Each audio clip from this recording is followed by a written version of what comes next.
album making process? Yeah, just like because I think like a lot of people that listen to this show mostly know, as you and I as musicians, because it's mostly why we're in the public eye for stuff.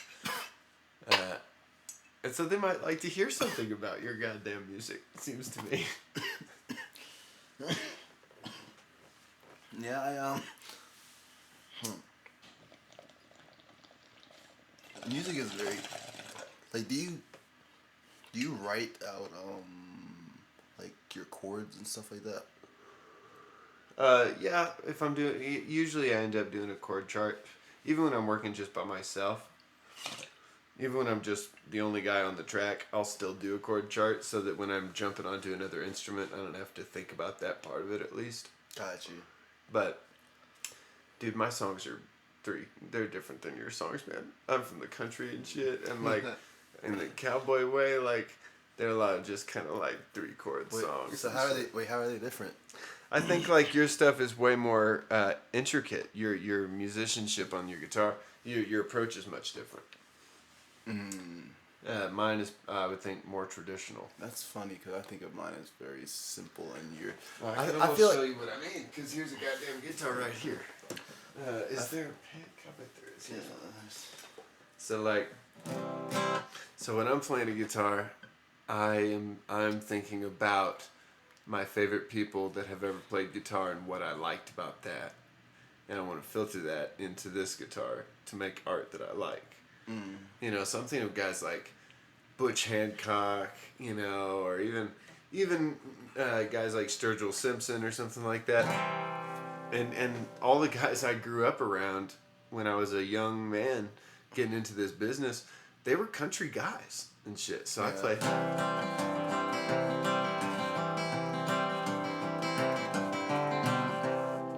But that makes me want to write a million songs. But there's a lot more like melody, I guess, in the guitar you play. Mine is more like. You want to show us? Are you saying you're more of a rhythm player? Yeah, I'd say it. That's why I would always think of it as simpler.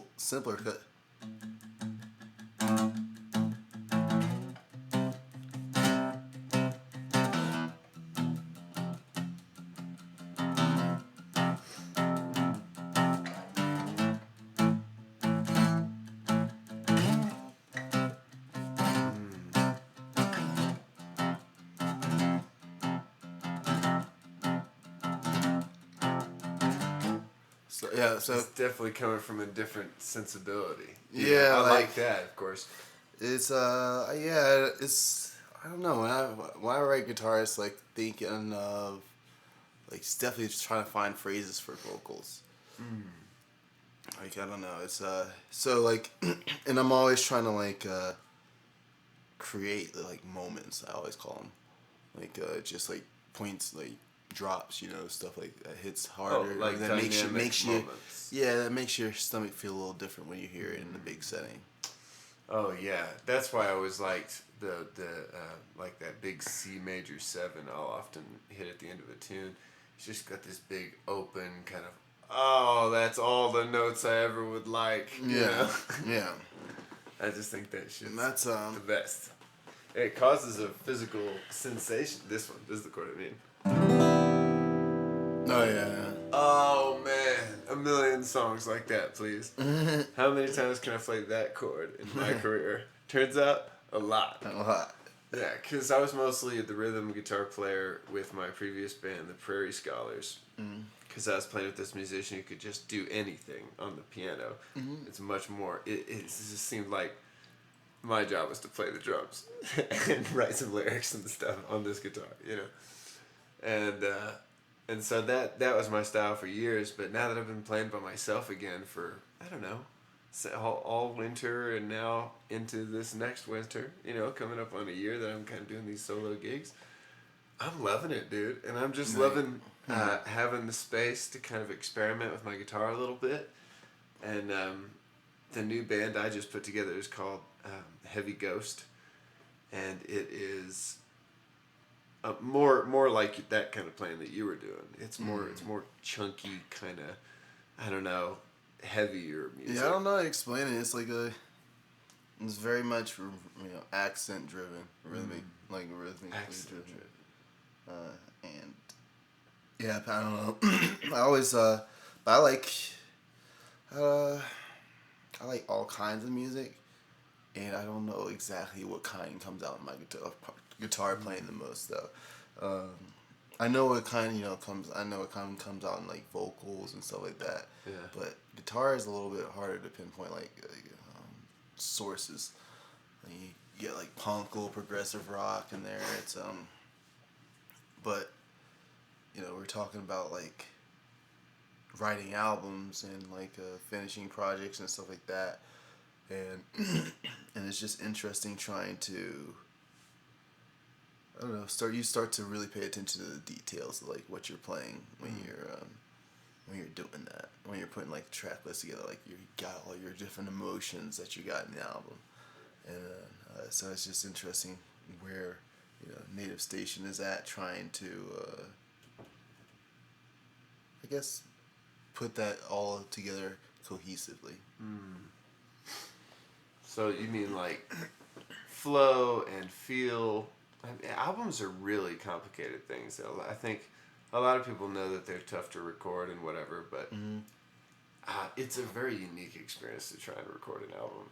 I've done it mostly by myself or whatever, because I've just been this very hermited artist for so long. Yeah. But I respect that you guys are coming together and you kind of like all bring a piece and it creates this other sound. That you can hear different brains thinking together. Is how I describe it maybe. Well, the goal is always to get different flavors, and then my job is to try and make those flavors mesh and be a dish. But like now we're to the point where like we're gonna probably get some outside production, a little bit of a.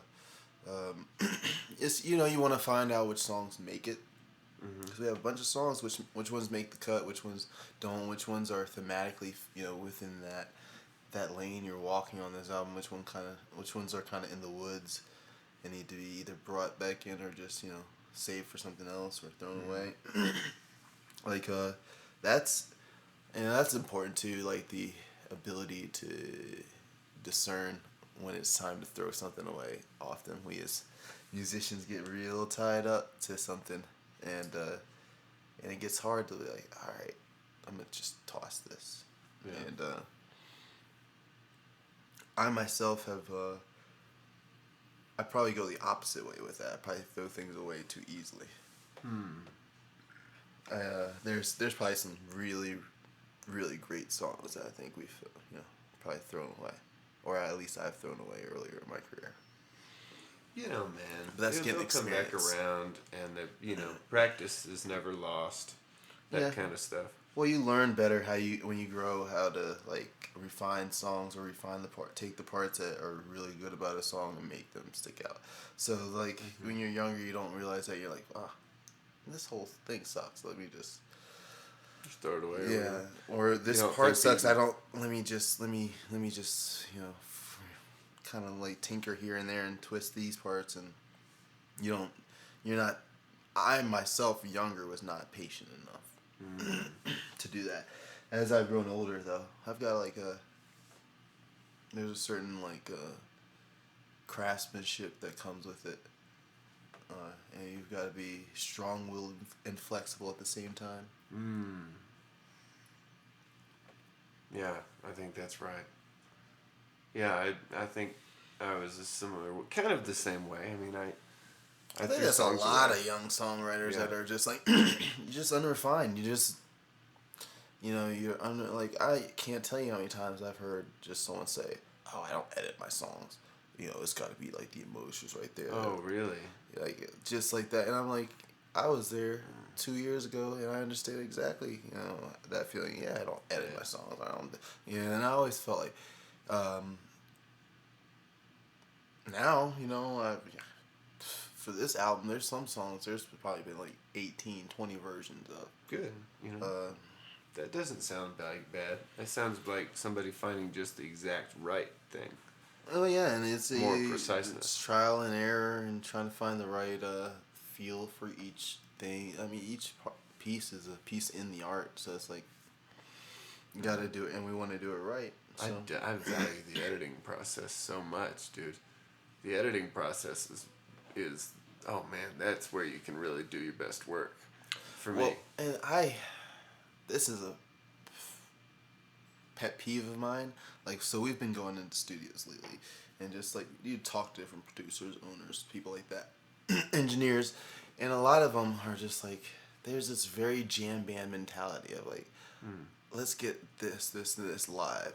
And to me, I'm like, man, the only thing we really need to get live is a reference track. Everything else needs to be overdubbed. Because that's how much of a perfectionist I am. Yeah, I'm not a big fan of the sound where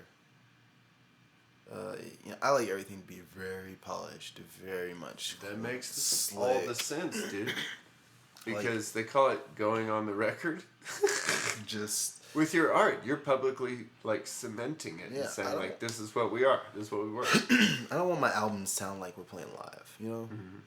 And there's a lot of bands, and that's their preference, and and there's a lot of engineers and stuff like that. That's the way they want to do it, and it is a cheaper way to go, and but man, I'm telling you, there's a reason why some of those albums cost hundreds of thousands of dollars, because there's been thousands of takes, just sitting around refining, redoing, scrapping, and to do an album right, you gotta have that mindset going in. If you don't, then it's just you're wasting your time, I feel like. But that's me, and I'm really much a stickler on those kind of things. I've recorded a lot of albums, and I gotta tell you, my experience has been like, I polish it and I work as hard as I possibly can, while still allowing for a human element to be in there. I don't want it all to be exactly perfect. I want it to be a good representation of the song. Yeah, first, I mean, you want the dynamics, the emotion, the range there, yeah. Even though I've been putting out, oh my God, I have no idea. I must have produced 14 albums at this point. Or collections, let's call them, because they're varying lengths. But, over the years, God, and all of them I gave every bit of my effort to, and you can hear me getting better over the years, because like that's just how it works, and that's part of my recording story. That's that's part of the thing I'm capturing. It's a constantly evolving thing. I mean, like you say, you're constantly getting better. You can and hear your tastes change. You learn new tricks. Yeah, I learned a lot more about kind of more country tones and whatever when I was working with the Prairie Scholars. But before that, I was doing kind of an R&B vibe. A lot of piano, a lot of electric guitar. Loved it. I'm kind of going back that direction. And with the information that I got in Countryland, recording those kind of tones and stuff. Now I'm coming back to that other sound that really spoke to me first. Because I think I have shit to say in that genre, I don't know what that looks like in the future.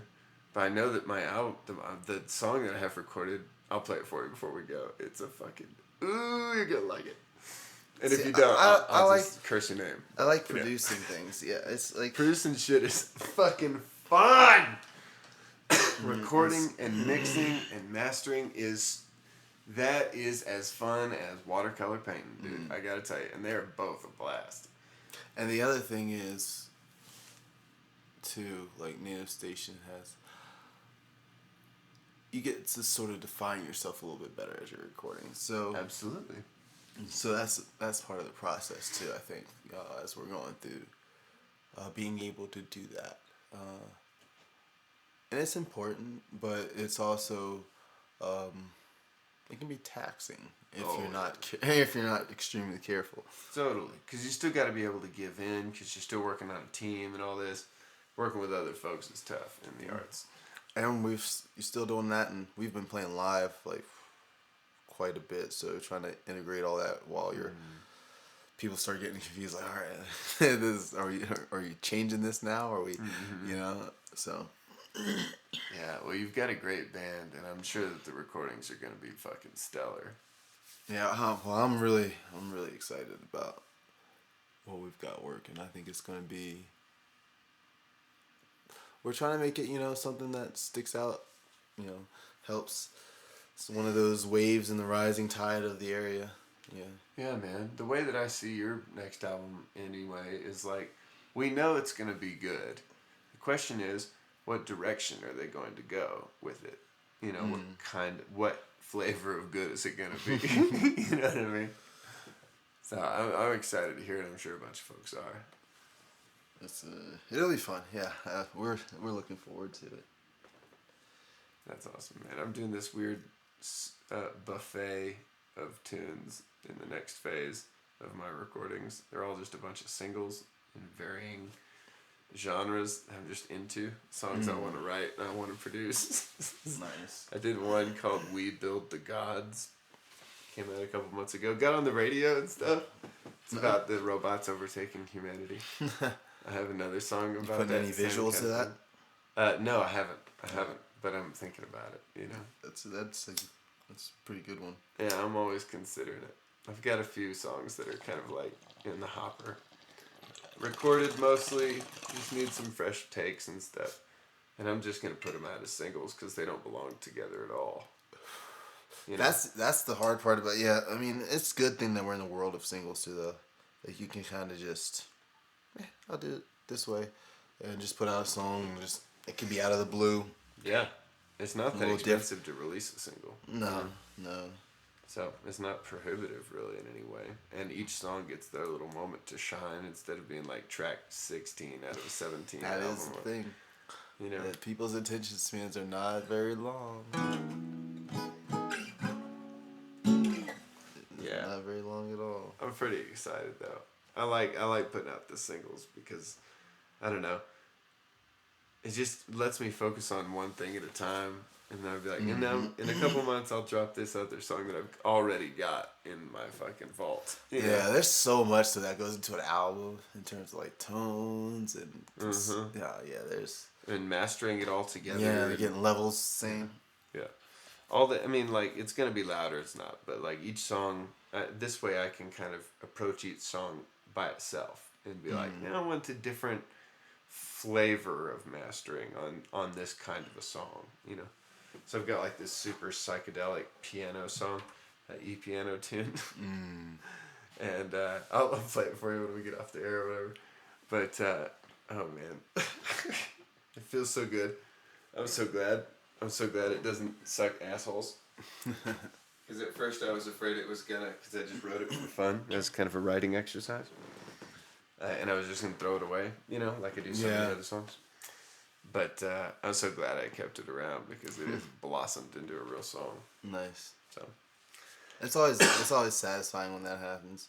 Yeah, to me it's always a surprise. I just sit down to practice. That's how I approach it now. I sit down to practice writing songs. And I just kind of have fun with it, and then I go until I go, oh my god, this is a song. Yeah. And I just kind of make these little adjustments, and all of a sudden, oh my god, it's a total song. This is totally a song. Yeah. Yeah, that's. Oh man, it's kind of.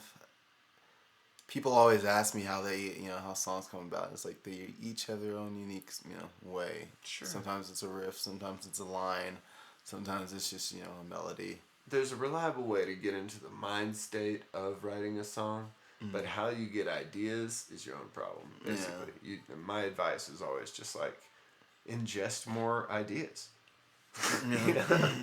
Read a book or listen to a lecture or, learn about something that you've never thought of before. And if nothing else, when you come back to your normal life, you'll see it a little differently or something like that.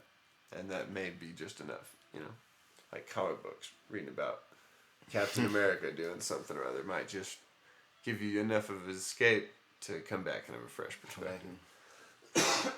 Because everything is so fucking strange and worth writing a song about. The world is a strange place.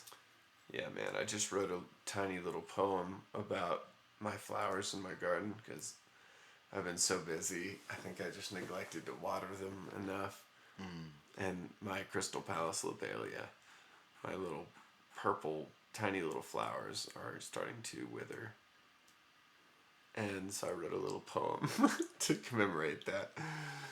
And I just wrote it, and then I was stoned. I was so stoned yesterday. Yeah, and I wrote it on my little phone, and I put it away. Don't touch the phone anymore. Do your little work and put it away, right?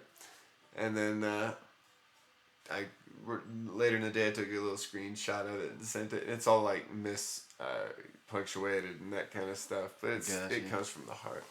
It was a good little poem. Weird.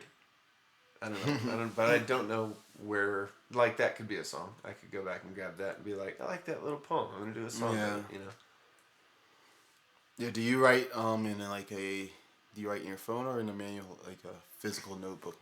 I'm good to be. I do it on my phone and I dictate. Dictate? Okay.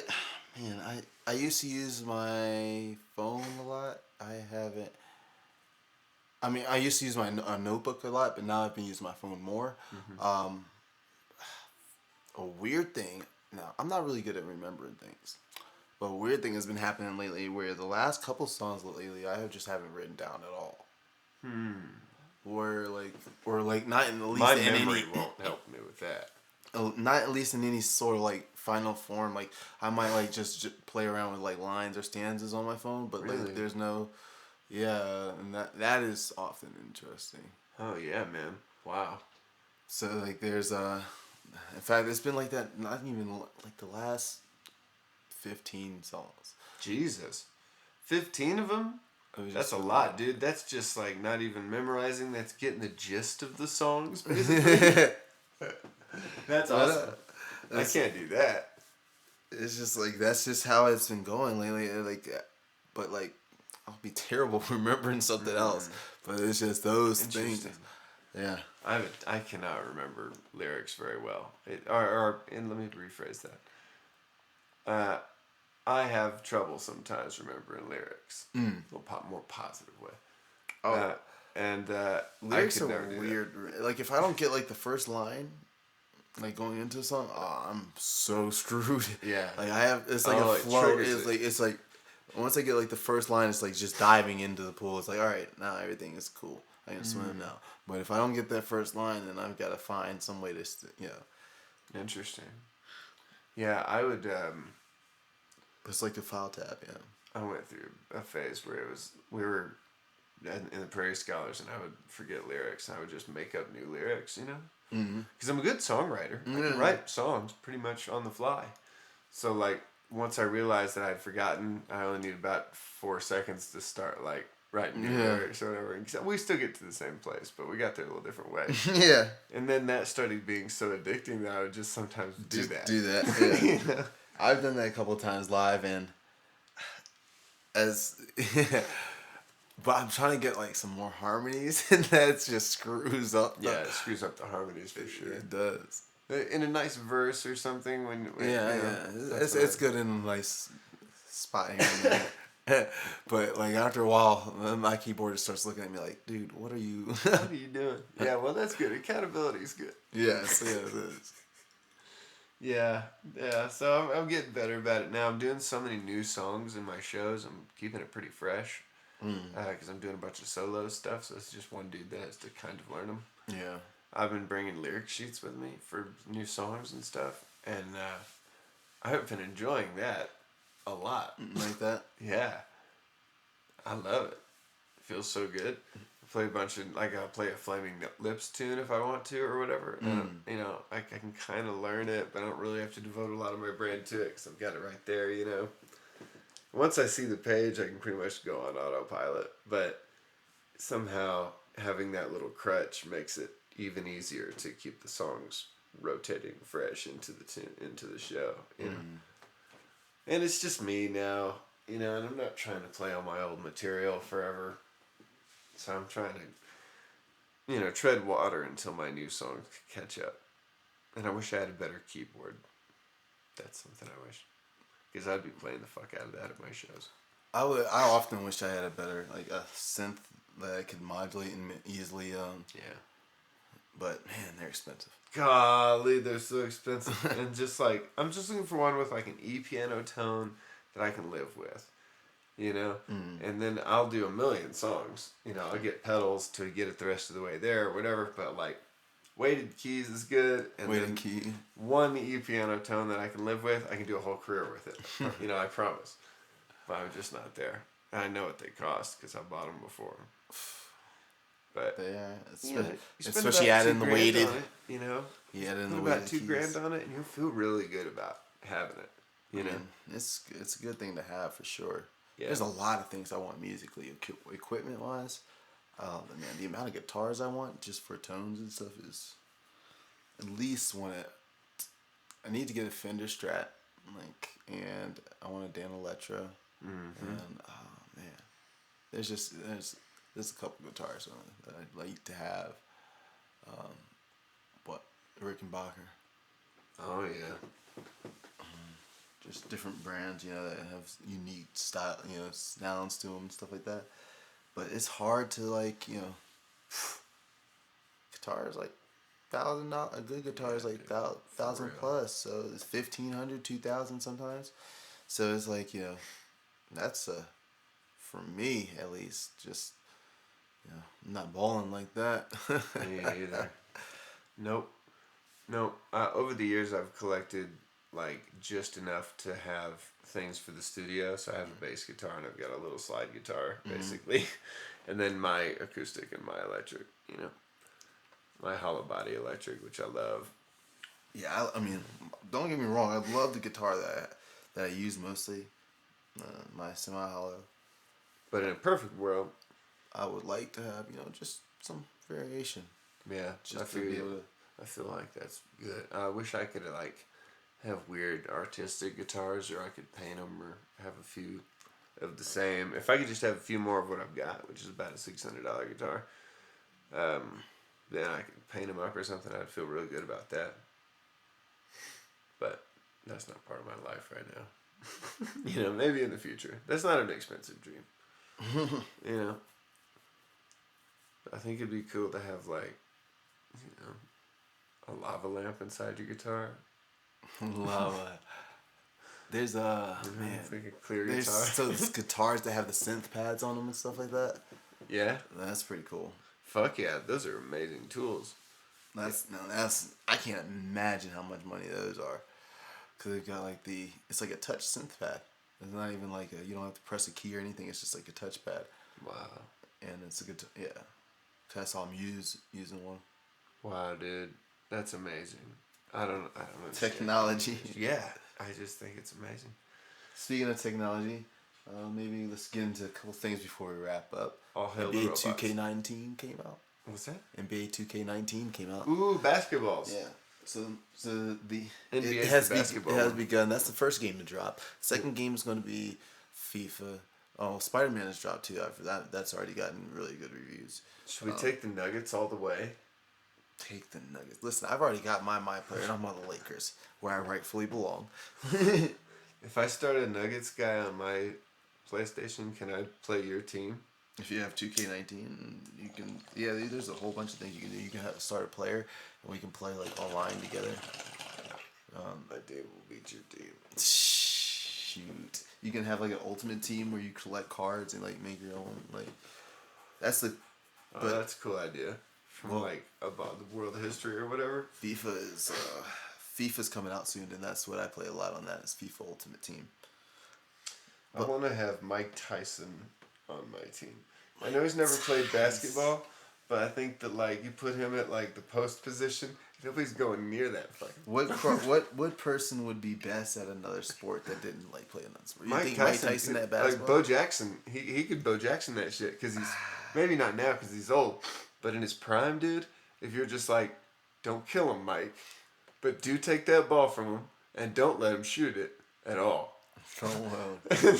He's gonna beat the fuck out of everybody, dude. Mike, he's huge. First of all, he's a big old dude. Yeah. Let's say he won the world title, and he's fuck this, I'm gonna go play basketball or whatever. I don't really do a Mike Tyson impression, but that's pretty good. That's close enough. And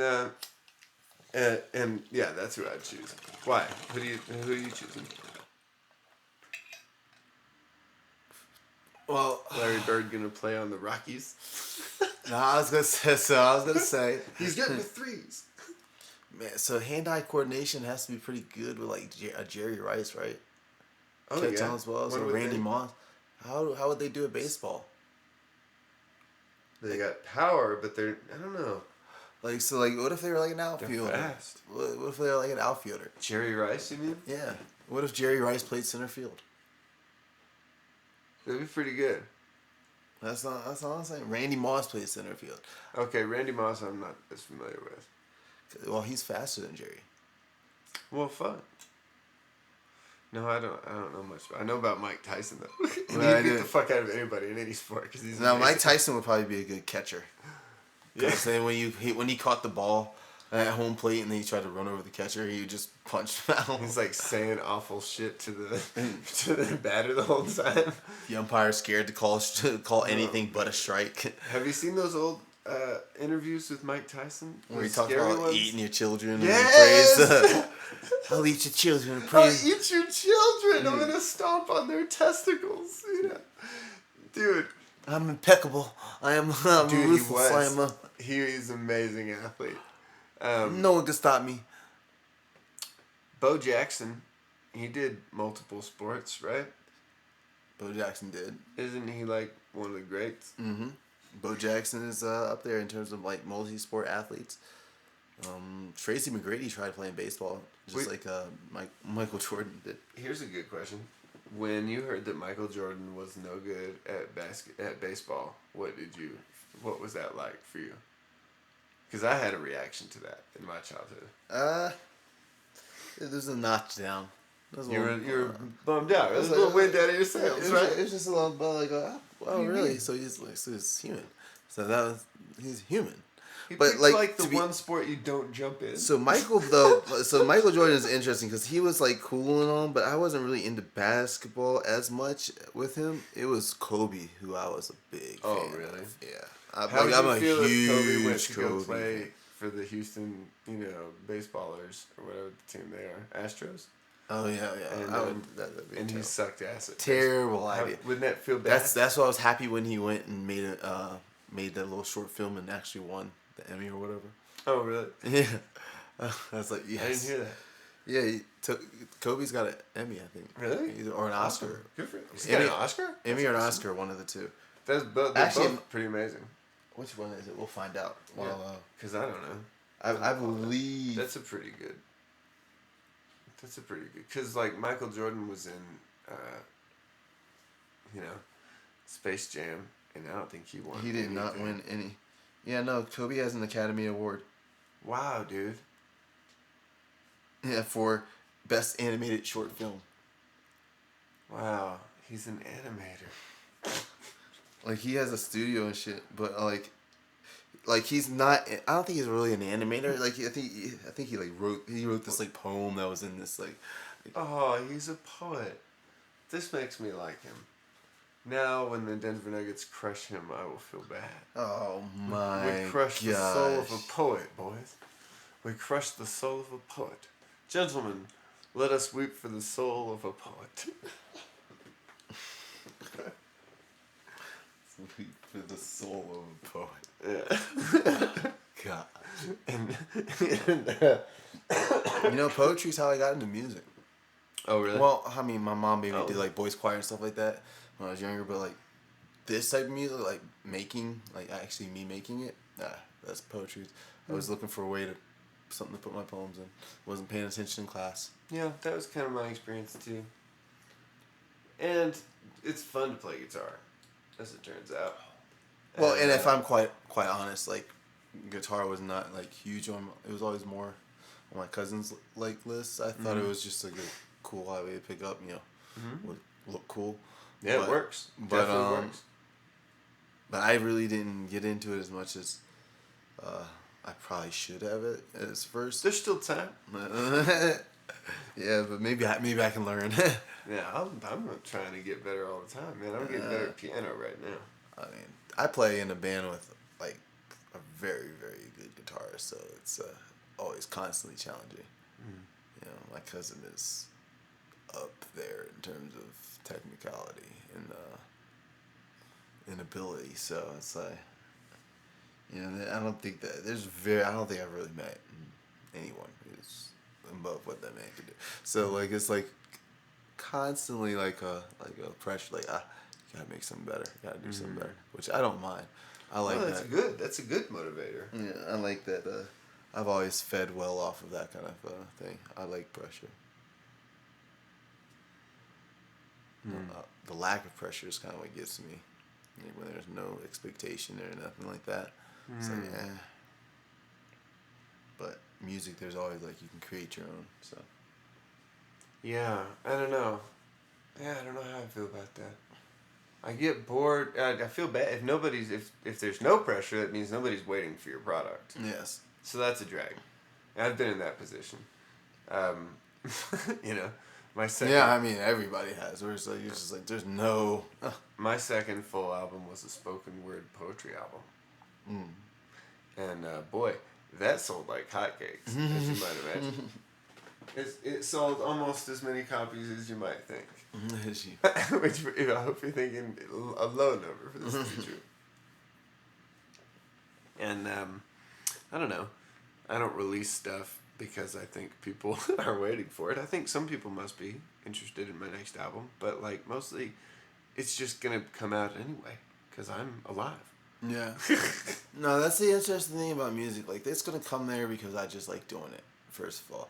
But at the same time, like, I'm trying to make it a career side. That I do have that onus on me to try and like create some sort of expectation. Yeah, you want to build a desire for it. Yeah, some or anticipation. Yeah, so people actually want something. Yeah, that was our whole goal when we came here. When we first moved here, it was like, hey, you gotta build a product that people actually desire, not like something they'll want to throw by the side of the road. Yeah, and that's important, and it's very, very hard. Like in terms of, like it's not. I don't think it's hard to create the music. I think it's hard to sustain it. Like it's harder to sustain it than to actually do it. Interest from the public comes in waves, you know, and so like you need to be able to stick it out in the low time and remember it on the high times. And be you gotta know what to do with the low times too. Like that's it. You're like I feel like as an artist you have to first of all be constantly, like you said, learning and reinventing yourself. So in those low times, like, and sometimes what we want to do is get to the point where we have to create our own low times, where we have to create our own like point where we have to like step back and it's like, all right, we need a little space to do this or this. We've been so busy. Yeah, it would be nice to want to take a break. I guess. You know, I'm gonna try and go to Europe next year. That's one of my loose goals. I might just put a European trip on a fucking credit card. I've never been out this country. I never have either. And wouldn't it be fun to go? Do a couple shows maybe? Or you can't go to Canada. You can't. Oh, well, fuck them. I want to go to Paris and Rome. That's what I want to do. I want to see the art centers. I want to see the famous paintings. I want to look the Mona Lisa in the eye. I want to have that experience. Europe is, yeah. I've always thought, oh man. And I want to eat some goddamn lasagna. You know what I'm saying, dog? I want to eat some pasta and some pizza. So my cousin and I were thinking about like going, when we were moving, we were thinking about either going to Colorado, Oregon, Washington, that area. Good area. California. Cool. Or England. England? Yeah. What appealed to you about England? Well, we think our music will do really well in England. Oh, I see. Yeah. We think our music would do really well in England. I still think that, it's something that I like. It's appealing. I'm sure that they would. I mean, people dig it here. I would really, I'm not even really doing it to like spread my art in that place. I just I'm trying to go soak it up more like. Yeah. And try and learn enough of or use an just app be to out get there. around to talk to people. Just learn some stuff, see some things. Yeah. That's always good. Yeah, that's what I think. I think there must be some app that I can just have in my earbud and then get translations and stuff from that, You always got Google Translate, man. Yeah, but there's probably a rarefied, like a real app for it, wouldn't you think? A traveler's app? If there's not, there needs to be. So, random thought, not really so much random, but maybe somewhere where we can lead for next time. Have you seen Elon Musk's interview with Joe Rogan? I saw pieces of it. Pieces of it. Saw some of the parts on AI. A little bit, yeah.